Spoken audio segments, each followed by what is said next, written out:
आपने कहा कि आज के जितने भी लिबरल चिंतक इत्यादि हैं वह कोई भी पराभौतिक हस्ती को पूर्णतः नकार देते हैं और कहते हैं जो भी है यही आंखों के सामने है।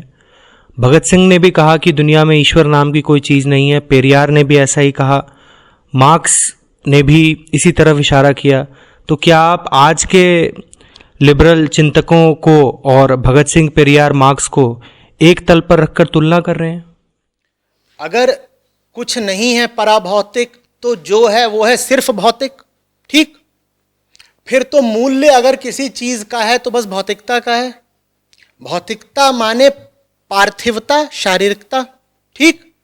अगर पराभौतिक कुछ नहीं है तो एक ही चीज कीमती बची ना, क्या? ये शरीर। और अगर सिर्फ शरीर ही कीमती है तो भगत सिंह ने शरीर का त्याग करना क्यों स्वीकार किया? समझ में नहीं आ रहा क्या कि जब भगत सिंह कहते थे कि वो नास्तिक हैं तो वास्तव में परंपरागत धर्म, सड़े गले धर्म, संस्थागत धर्म को नकार रहे थे। नहीं तो एक ऊंचे आदर्श के लिए शरीर की आहुति दे देने से बड़ा धार्मिक काम क्या होगा? अगर कोई नौजवान सच्चे अर्थों में धार्मिक हुआ है तो वो तो भगत सिंह स्वयं है। मुझे बताओ, तुम अपना प्राणोत्सर्ग कर रहे हो, तुमने तो पूरी भौतिकता ही खो दी ना अपनी। अगर जान चली गई तो जरा भी भौतिकता बची? तो कुछ तो होगा ना जो भौतिकता से ऊंचा होगा, जिसके लिए तुम अपनी भौतिकता निछावर कर रहे हो। माने तुम मान रहे हो ना कि इस भौतिक शरीर से ऊंचा कुछ होता है। भगत सिंह ने उस ऊंचे लक्ष्य को नाम दिया था आजादी। आजादी। फर्क नहीं पड़ता तुम क्या नाम दे रहे हो, इतना मानना काफी है कि तुम्हारी शारीरिक सत्ता से ज्यादा कीमत किसी और चीज की है। भगत सिंह का जीवन ही इस बात का प्रमाण है। 22-23 साल में वो कह रहे हैं नहीं चाहिए बाकी पूरी जिंदगी, अभी 60-70 साल और जीते, बोले नहीं जीना है। शरीर की हैसियत क्या है? ये तो संतों वाली बात हो गई ना। बिल्कुल नहीं जीना, शरीर की हैसियत क्या? आजादी बड़ी चीज है, आजादी चाहिए। अगर वो, दोहरा रहा हूं, अगर वो शारीरिकता मात्र में विश्वास रखते तो जान देने को क्यों राजी हो जाते? शरीर गंवाने को क्यों राजी हो जाते अगर शरीर ही अंतिम सत्य होता उनका? बोलो, आ रही बात समझ में? लेकिन फिर भी चाहे मार्क्स हो, पेरियार हो, भगत सिंह हो, कई अन्य विचारक हो, इन सब लोगों ने धर्म को न सिर्फ नकारा बल्कि धर्म को अपशब्द भी कहे। मैं उनसे सहानुभूति रखता हूं। उन्होंने जिस धर्म को नकारा वो था ही इस लायक कि उसे लात मार दी जाए। जो उन्होंने करा मैं भी वही करना चाहूंगा। पर भूलिए नहीं कि वो किस धर्म को नकार रहे थे। मार्क्स उस धर्म को नकार रहे थे जिसके बारे में कहते थे कि नशा अफीम है। जो धर्म नशा बन जाए, अफीम बन जाए, उसको तो तुरंत त्याग ही देना चाहिए। अभी थोड़ी देर पहले हम लोग क्या बात कर रहे थे कि धर्म के नाम पर क्या क्या चल रहा है। अगर वो सब जो धर्म के नाम पर चल रहा है वो धर्म है तो मैं भी कह रहा हूं लात मारो धर्म को। पर धर्म उसके अतिरिक्त भी कुछ है, बहुत कुछ है, बहुत मूल्यवान है। उसका सम्मान करना सीखिए। समझ में आ रही है बात? अंग्रेजी में एक मुहावरा है, don't throw the baby out with bath water. सिर्फ इसलिए कि धर्म में कुरीतियां आ गई हैं, सिर्फ इसलिए कि धर्म का पूरा क्षेत्र बेवकूफ और बेईमान लोगों ने गंदा कर दिया है, तुम क्या धर्म को ही उठा के बाहर फेंक दोगे?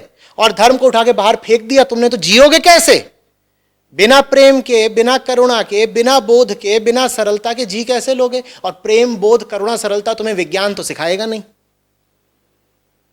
तो धर्म तो जरूरी है ना। धर्म गंदा हो गया हो तो प्रार्थना है मेरी कि उसको साफ करें। ये थोड़े है कि हीरा गंदा हो गया है, उस पर बहुत तहें जम गई हैं कचरे की, मिट्टी की, तो तुमने उठा करके हीरा ही बाहर फेंक दिया। दुश्मनी कचरे से रखो ना, हीरे से नहीं भाई।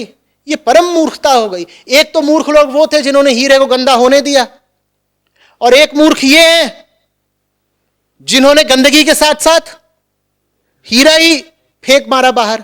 ये मत करो। पहले वाली गलती से ज्यादा बड़ी गलती ये हो जाएगी। जिन्होंने हीरे को मलिन किया, गंदा किया, वो एक तल के गुनहगार हैं।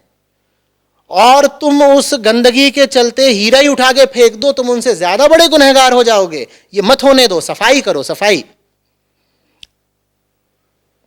आदमी को, धर्म को हमेशा सफाई की जरूरत पड़ती रही है। रिफॉर्म्स आवश्यक रहे हैं, क्रांतियां और सुधार हमें चाहिए होते हैं। बुद्ध और महावीर क्या कर रहे थे? वैदिक धर्म का पुनरुद्धार ही तो कर रहे थे, जगा ही तो रहे थे। हां, कालांतर में वो जो शाखाएं थी वैदिक धर्म की, वो अलग पंथ, अलग परंपराएं ही बन गई, वो अलग चीज है। वरना वो तो सुधार ही कर रहे थे। उन्होंने कहा, उपनिषदों की जो वाणी है वो लालची, लोभी कुछ पंडितों ने बड़ी खराब कर दी। अब वो वेदों का हवाला दे करके अपने न्यस्त स्वार्थों की पूर्ति कर रहे हैं ब्राह्मण लोग। तो उन्होंने कहा, नहीं, देखो, सुधार करना पड़ेगा। जो लोग गड़बड़ कर रहे थे वो उनके खिलाफ थे ना बुद्ध महावीर, उपनिषदों के खिलाफ थोड़े ही थे बुद्ध। बुद्ध की जो बात है वो उपनिषदों की बात के विरुद्ध क्या है, 100% मेल खाती है, शब्दों का अंतर है बस। इसी तरीके से और आगे आ जाओ, आचार्य शंकर क्या कर रहे थे? बुद्ध अपने पीछे जो पंथ छोड़ करके गए, 1000 साल बीतते बीतते वो भी मलिन और विकृत हो गया। तो फिर जैसे बुद्ध को सफाई करनी पड़ी थी वैदिक धर्म की, वैसे ही फिर आचार्य शंकर को आकर के सफाई करनी पड़ी बौद्ध धर्म की। जो भी बात एक समय पर नई, ताजी और साफ और जीवनदायी होती है, प्राणों से उत्प्रोत होती है, वो कालांतर में गंदी हो जाती है। क्योंकि सत्य कोई बात तो होता नहीं ना। सत्य को तुम बात बनाओगे, समय उसको धूमिल कर देगा। थोड़ा और आगे बढ़ो, उसके बाद 12वीं शताब्दी से लेकर के 18वीं शताब्दी तक जो पूरा भक्ति कार्यक्रम चला, वो और क्या था?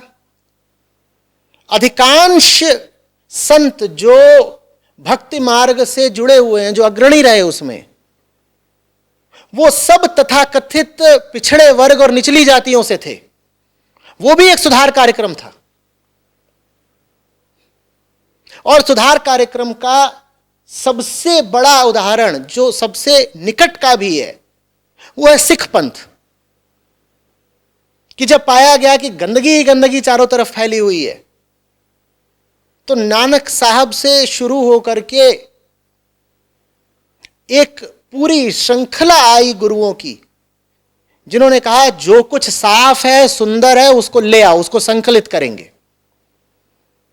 धर्म का एक एनसाइक्लोपीडिया बनाएंगे, उन सब चीजों को रखेंगे जो बहुत बढ़िया वाली हैं, वो जिस भी दिशा से मिल रही हो रखो रखो रखो, उनको रख लो, और बाकी सब कुछ नहीं रखेंगे। वो जो जबरदस्त धार्मिक कोश बनाया गया, उसका नाम है आदि ग्रंथ या गुरु ग्रंथ साहिब। तो ये सब चीजें समय समय पर चाहिए होती हैं। बात समझ रहे हैं? सुधार, सफाई, ये थोड़ी चाहिए होता है कि तुम धर्मी को उठा करके कचरे में डाल दो। आज इस तरह की हवा बह रही है कि नहीं नहीं नहीं, सफाई नहीं करेंगे, धर्म को ही कचरे में डाल देंगे। सफाई चाहिए भाई, सफाई करो। और सफाई का हम सब के लिए जो सबसे सुलभ तरीका है वो ये है कि कम से कम अपनी निजी जिंदगी में धर्म के जो विकृत रूप और अर्थ हैं उनको प्रवेश ना करने दें। अगर प्रवेश कर गए हो तो उनको उठा करके बाहर फेंक दें। आ रही बात समझ में? प्रणाम आचार्य जी।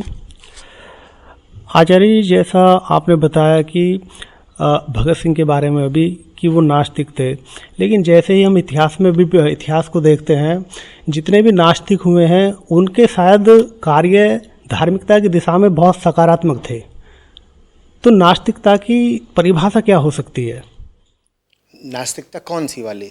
असली नास्तिकता या वो नास्तिकता जो भगत सिंह की थी, ये दो अलग अलग नास्तिकताएं जो हैं। भगत सिंह जैसी नास्तिकता। भगत सिंह की नास्तिकता है कि मैं नहीं मानूंगा उन सब बातों को जो धर्म के नाम पर प्रचारित हैं, ये नास्तिकता है। भगत सिंह कह रहे हैं न अस्ति, किस चीज को कह रहे हैं नहीं है, न अस्ति माने नहीं है।